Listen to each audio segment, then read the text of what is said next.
தாவேகாக்கு whistle சின்னம் கிடைச்சதுனால ஒரு சில இடங்கள்ல விசில் தடை செஞ்சிருக்கிறாங்க.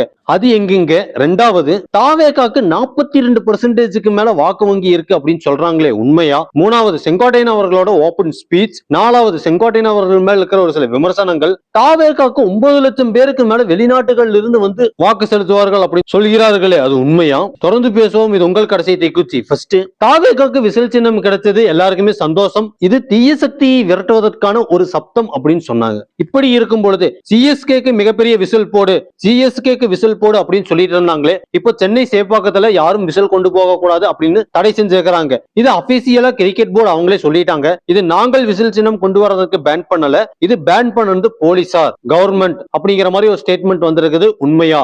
இதனால இது சென்னை சேப்பாக்கம் கிரிக்கெட் மைதானத்துக்குள்ள நீங்க விசில் கொண்டு போறது அப்படின்னா மறைச்சு கொண்டு போங்க. அடுத்து, தாவேகா செங்கோட்டையன் அவர்கள் ஓபன் ஸ்பீச் ஒன்னு கொடுத்திருக்கிறாங்க. அதுல மிக முக்கியமானது, தாவேகாக்கு 42% மேல வாக்கு வங்கி இருக்கு, அதனாலதான் மத்திய அரசு தாவேகாவை பார்த்து பயப்படுறாங்க. திமுக கூட்டணிக்கு தனியா 42% மேல வாக்கு வங்கி இல்ல. அவர்கள் எத்தனையோ கட்சி கூட்டணி கூட்டி வச்சு உட்கார்ந்துட்டு இருக்காங்க. இருந்தும் அவர்களுக்கு 40% வாக்கு வங்கி இல்ல. அதிமுகவுக்கும் கூட்டணி இருக்கு, அதனால அவர்களுக்கும் 42% இல்ல. ஆனா தனி கட்சி தாவேகாவுக்கு 42% மேல வாக்கு வங்கி இருக்குது. அதனால அதை கண்டு மத்திய அரசு பயப்படுறதா ஒரு கருத்து சொல்லியிருக்கிறாங்க.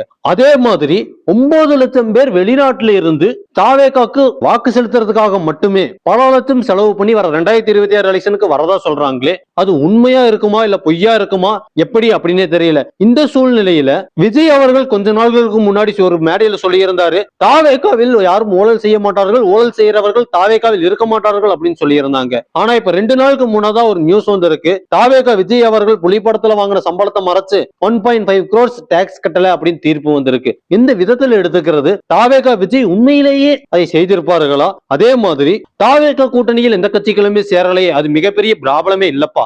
ஏன்னா வர 2026 எலெக்ஷன்ல திமுக ஒரு கூட்டணி, அதிமுக ஒரு கூட்டணி, தாவேகா நேற்று கட்சி ஆரம்பிச்சு இன்று கூட்டணி அமைச்சு நாளைக்கு முதலமைச்சர் ஆகணும்னு சொல்றாரே அப்படின்னு ஆதவர்ஜுனா அவர்களே பேசினவரே இவ கூட்டணியில வந்து சேர்ந்து தாவேகால ஒரு பொறுப்புல இருக்கிறாரு. அதனால இப்படி பல நிர்வாகிகள் சேர்ந்து தாவேகா ஒரே சின்னத்தில் அணுகும் பொழுது விசில் சின்னம் வர 2026 மிகப்பெரிய சத்தத்தை கிளப்புவது மட்டும் இல்லாம மிகப்பெரிய இம்பாக்ட் கிரியேட் பண்ணும், அதுல எந்த ஒரு சந்தேகமே இல்லை. அதே மாதிரி செங்கோட்டையன் அவர்கள், நான் பல இடர்பாடுகளில் சிக்கி மன உளைச்சலில் இருக்கும் பொழுது தாவேகா விஜய் அவர்கள் தான் என்னை கை கொடுத்து தூக்கினார், அதனால் தாவேகா வர 2026 எலெக்ஷனில் ஜெயிக்கும் வரை, தாவேகா விஜய் அவர்கள் முதலமைச்சர் ஆகும் வரை நான் ஓயாமல் உழைப்பேன் அப்படின்னு சொல்லி இருக்கிறார். செங்கோட்டையன் அவர்கள் அதிமுகவில் இருந்து வேற எந்த கட்சிக்குமே போகல, தாவேகா கட்சிக்கு மட்டும்தான் வந்திருக்கிறார். இது அவருக்கு 2வது கட்சி. ஆனால் ஆதரவு அர்ஜுனா மற்ற நிர்வாகிகளுக்கெல்லாம் எத்தனை கட்சி அப்படின்னு நம்ம எண்ணி பார்க்க முடியாது. அதனால செங்கோட்டையன் அவர்கள் மேல இருக்கிற அந்த நம்பகத்தன்மை அப்படிங்கிறது நம்பித்தான் ஆகணும். அதே சூழ்நிலையில ஓபிஎஸ் அவர்கள் அதிமுகவுல ஏத்துக்கல, அண்ணா அப்படின்ட்டு போனாங்க, ஏத்துக்கல. அதே மாதிரி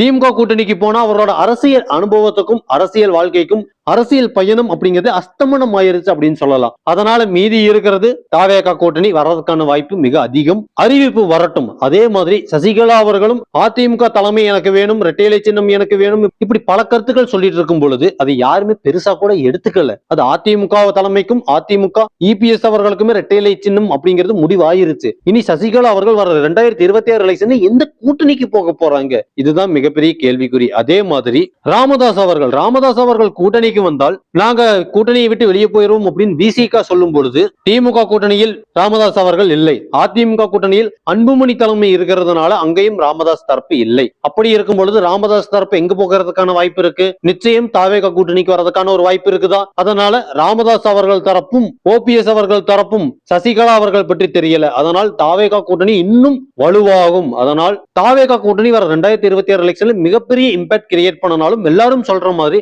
44% வாக்கு வங்கி சாத்தியமா? நிச்சயம் கிடையாது. இருந்தாலும் கூட மும்முனை போட்டியில வலுவா இவர்களும் நிற்பாங்க. திமுக கூட்டணிக்கும் ஒரு வலு இருக்கு, அதிமுக கூட்டணிக்கும் ஒரு வலிமை இருக்கு, அதே மாதிரி தாவேகாவுக்கும் ஒரு வலிமை இருக்கு. அந்த கூட்டணி அப்படிங்கறத நம்ம தூக்கிடுவோம். அந்த கூட்டணி இல்லை.